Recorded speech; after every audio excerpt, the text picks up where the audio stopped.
Hello everyone, welcome to History and Civics class for class 7. We are going to start a new lesson. It's lesson number 8, the Mughal Empire of History. The key concepts of the lesson are introduction of the lesson, an overview of the Mughal Empire, the first battle of Panipat and establishment of Mughal Empire, Babur and Humayun, Sher Shah Suri, the great administrator. Learning outcomes of the lesson. Children will be able to understand, trace the emergence of Mughal dynasty in India, identify the factors that led to the conquest of India by Babur, analyze the achievements and failures of Mughal, discuss the impact of Sher Shah Suri on the Mughal Empire. Terms to be discussed in this today's video. Congeries, a disorderly collection. Parcel out, to divide into portions. Uzbek, Mongol tribe of Central Asia. Indefatigable, persisting tirelessly. Padshah, emperor. The Mughals. The Delhi Sultanate AD 1206 till 1526 lasted for nearly 320 years. By the 16th century AD, the Sultanate only confined to the areas of Delhi and Punjab. Most of the provinces like Bengal, Gujarat, Sindh and Kashmir had declared their independence. The process of disintegration accelerated during the reign of Firoz Tughlaq. After the fall of Tughlaq dynasty, India was split up into a number of independent states. In the Deccan, two powerful kingdoms came in existence called the Vijayanagara and the Bahmani kingdoms. The Lodhis had failed to consolidate their disintegrating empire. In the previous chapters of Delhi Sultanate, you have read about the defeat of Ibrahim Lodi in the hands of Babur in the first battle of Panipat in AD 1526. In this way, India became once again divided into a collection of states without unity. India was divided into several independent and small kingdoms. Victorious Babur laid the foundation of the Mughal rule in India after the first battle of Panipat. Let's read the introduction now. By the first quarter of 16th century AD, the Sultanate of Delhi was confined only to Delhi and its adjoining areas. The provinces of Bengal, Bihar, Gujarat, Sindh and Kashmir had declared their independence. In the Deccan, independent kingdoms of Vijayanagara and the Bahmani had been formed. The Lodhis had failed to consolidate their disintegrating empire. You have already read about the defeat of Ibrahim Lodi at the hands of Babur in the first battle of Panipat in AD 1526. In this way, India became once again a congeries, means a disorderly collection of states without unity. The victory of Babur laid the foundation of the Mughal rule in India. Students, now I am going to discuss an overview of the Mughal Empire and its emperors. We will discuss each and every emperor in detail further in this chapter. Let's start. An overview of the Mughal Empire. India at the beginning of the 16th century AD was parceled out, means divided into portions, among several independent and warring kingdoms.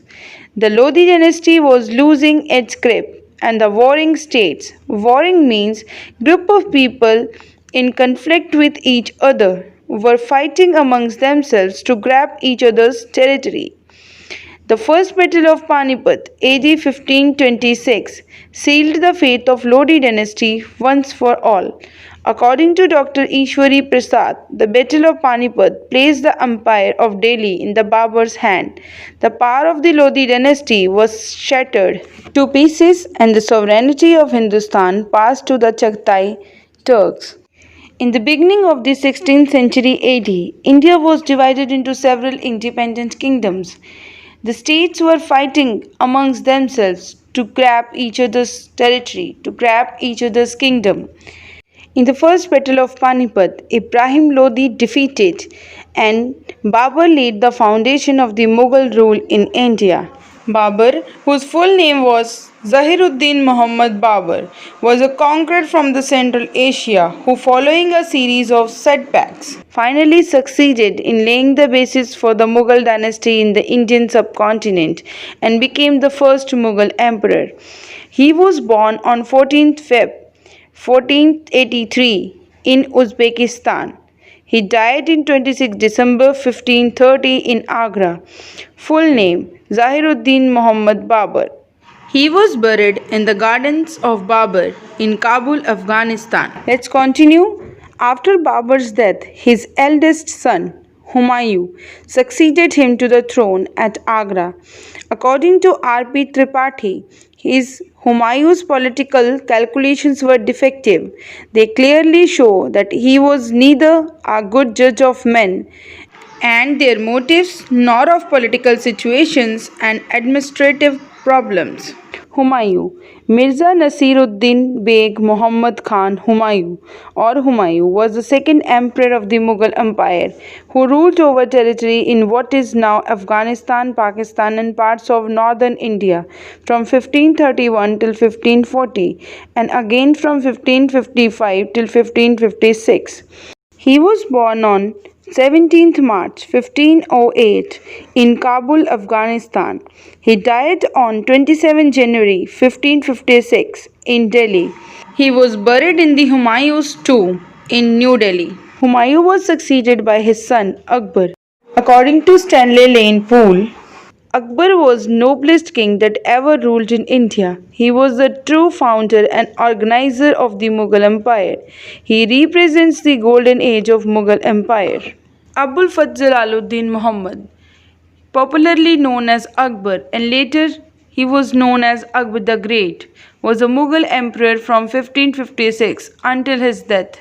He was the third ruler of the Mughal dynasty in India. Akbar succeeded his father, Humayun. He was born on 15th October 1542, Umarkot in Pakistan. He died on 27 October 1605 in Fatehpur Sikri. He was buried in the Akbar's tomb in Agra. Let's continue. Before his death, Akbar placed the emperor turban on the head of Salim Jahangir and recognized him as his successor. Jahangir was a great lover of nature. However, he did not have Akbar's high idealism and genius. Jahangir Mirza Nuruddin Beg Muhammad Khan Salim, known by his imperial name Jahangir, Persian for conqueror of the world, was the fourth Mughal emperor who ruled from 1605 until his death in 1627. Jahangir was the eldest surviving son of the Mughal emperor Akbar. Impatient for power, he revolted in 1599. He was born on 31st August 1569 in Fatehpur Sikri. He died on 8th November 1627 in Kashmir. He was buried in the tomb of Jahangir in Pakistan. His wife's name was Noor Jahan. Let's continue. After Jahangir's death, there was a dispute regarding succession. Ultimately, Shah Jahan occupied the throne. According to Hunter, the Mughal Empire attained its highest union of strength and magnificence under Shah Jahan. Shahabuddin Muhammad Khurram, better known by his regnal name Shah Jahan, was the fifth Mughal emperor who reigned from 1628 till 1658. After Emperor Jahangir's death, there were a fighting between the son of Jahangir for the throne. At last, Shah Jahan occupied the throne. He was born on 5 January 1592. His successor was Aurangzeb. He died on 22nd January 1666. He was buried in Taj Mahal in Agra, in India.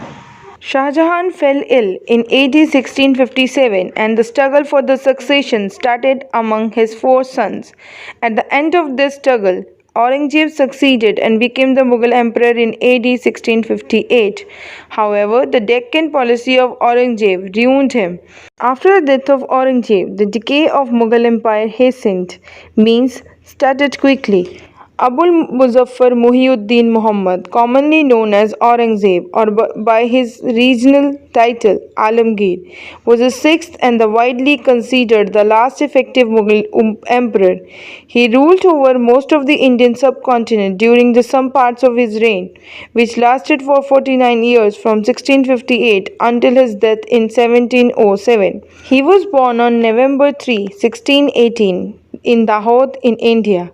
He died on March 3, 1707 in Ahmednagar in India.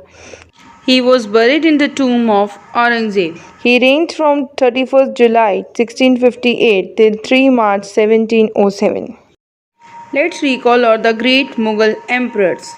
The great Mughal emperors were Babur 1526 till 1530, his son Humayun 1530 till 1556, then Akbar the Great, who was a son of Humayun 1556 till 1605, Jahangir, who was known as Salim, he was the son of Akbar. His reign was from 1605 till 1627. Then Shah Jahan, whose reign was 1627 till 1658. He was called the Master Builder. He was the son of Jahangir. And then at last Aurangzeb, 1658 till 1707. He was the son of Shah Jahan. Let's continue. Babur, AD 1526 till 1530. Zahiruddin Muhammad Babur was the founder of the Mughal Empire in India. He was born in AD 1483 at Fargana, which was a small kingdom in Central Asia. His father, Umar Sheikh Mirza, was the ruler of Fargana. His mother name was Kutluk Nigar Khanum. Babur was only 11 years old when his father Umar Sheikh Mirza passed away. Babur was the founder of the Mughal Empire in India. He was born on 14 February 1483 in the Fargana village in Uzbekistan, which was a small kingdom in the Central Asia. He was the first emperor of the Mughal dynasty in the Indian subcontinent. His father Umar Sheikh Mirza was the ruler of Fargana. His mother's name was Kutluk Nigar Khanum. Babur ascended the throne of Fargana in its capital in 1494 at the age of 11 years. On his father's side, Babur was descendant of great Turkish Mongol ruler Temur, who ruled over a vast empire in the Central Asia, and on his mother's side, he was a descendant of Genghis Khan, the great nomadic tribal conqueror. After ascending the throne, Babur made an attempt to conquer Samarkand. He did not succeed in his attempt and lost his kingdom of Fargana in this expedition, means planned journey. He made two more unsuccessful attempts to conquer Samarkand from the Uzbek chiefs, means the Mughal tribe of Central Asia, Shaibani Khan. For 3 years he spent his life as a homeless wanderer with only a handful of followers. Here wanderer means a person who moved from one place to another without any aim.